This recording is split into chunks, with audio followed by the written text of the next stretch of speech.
Now let's transition into looking at the 6 pillars of authority marketing research. This is designed in order to make it a more simplistic analysis for this presentation.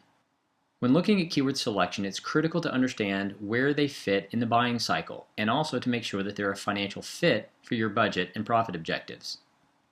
Not all keywords are buying keywords. Paid traffic provides critical insight into keyword profitability potential.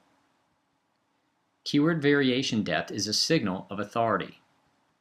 And the total keywords chosen should be based off of needed traffic at a low 1% conversion rate. Keywords have different costs and profit potential and must be balanced against your monthly budget and profit expectations.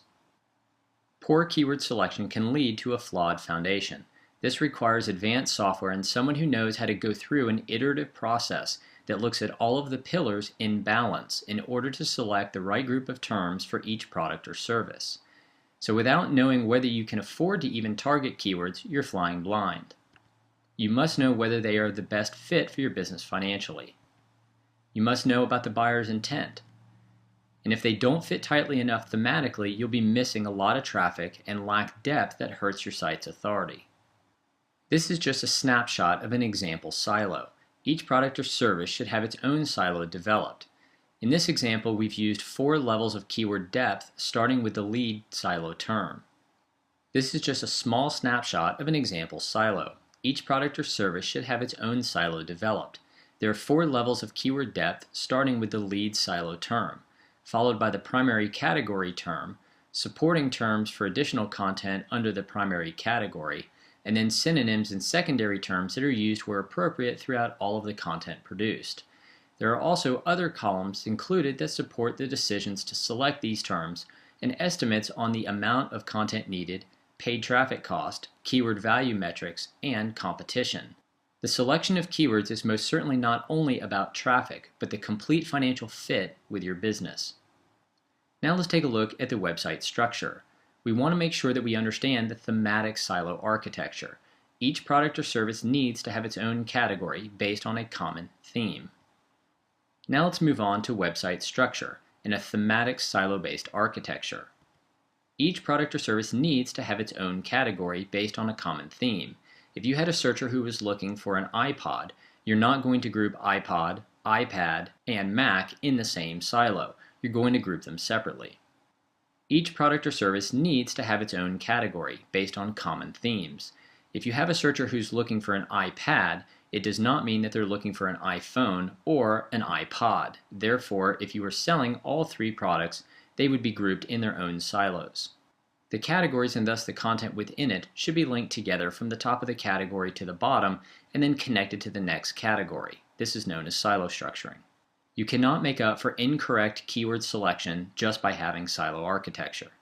Siloing provides an easy path for the search engine spiders to crawl.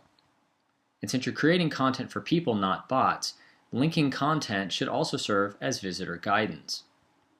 Properly structured sites based on scientific thematic keyword selection and silo structure absolutely results in better ranking performance. Silos are also very valuable on other types of platforms where you can incorporate them, such as YouTube with playlists and categories, as well as on Blogger. So think about a silo on a farm. It's a slender object that starts at the top and runs to the bottom with multiple silos often grouped together.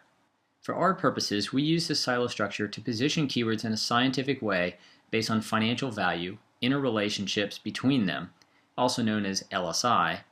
For our purposes, we use this silo structure to position keywords in a scientific way based on financial value and the interrelationships between them through latent semantic indexing and further refinement processes. Each silo should target either a totally separate product or service or a single product containing extensive variations.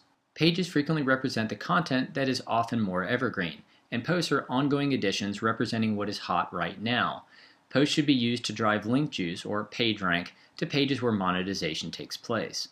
This cannot be done through guesswork. It requires technology and an iterative analysis in order to create a blueprint containing the correct structure and flow. Now let's take a look at customer profiles. Your customers absolutely have an online DNA. Knowing your customers' prospects' behavior allows you to target better. Learn where they hang out. Find the epicenters of demand. Assemble the most common frequently asked questions. Read product and service reviews to see what people appreciate or what they don't.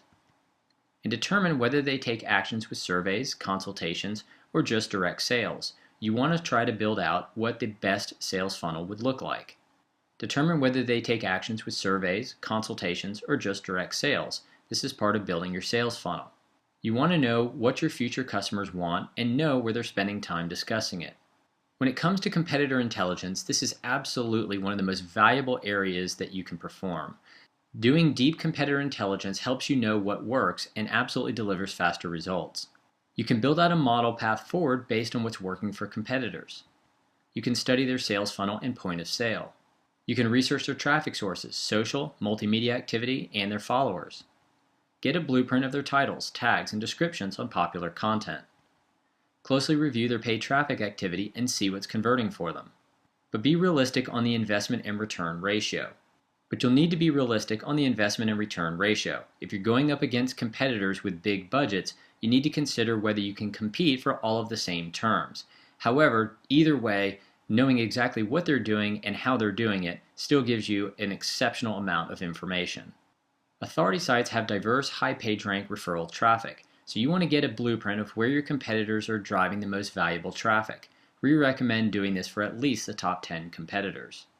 You want to know what competitors are targeting, their headline, the exact page they're using, and how long their campaigns have been running. This provides clear direction of what is working, and by having access to the promotional page, you can also start with a similar approach and quicken your time to success. You can also discover the competitors' top ad campaigns, quickly see their marketing creatives, and also get access to powerful information on where their campaigns are occurring.